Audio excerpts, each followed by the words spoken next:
बिस्मिल्लाहिर्रहमानिर्रहीम। अस्सलाम वालेकुम। फिफ्थ क्लास कैसे हैं स्टूडेंट्स? मैं उम्मीद करती हूँ सब ठीक होंगे और अच्छे से अपना काम कर रहे होंगे। चलो बेटे उर्दू की बुक खोलें। जी बेटे, हम पढ़ रहे थे बादशाही मस्जिद की, हमने रीडिंग की, अल्फाज मायने किए।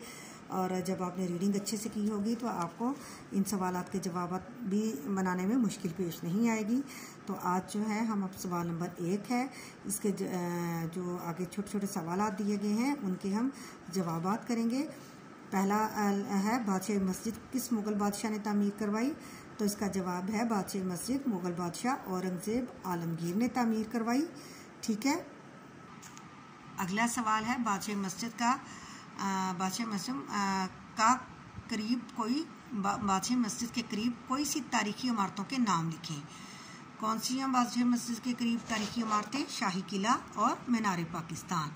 अगला सवाल है बादशाही मस्जिद और शाही किला के दरमियान कौन सा बाग है? तो हमने पढ़ा था रीडिंग में, कौन सा बाग है? हजूरी बाग है। ठीक है। ओके जी, अल्लाह हाफिज़।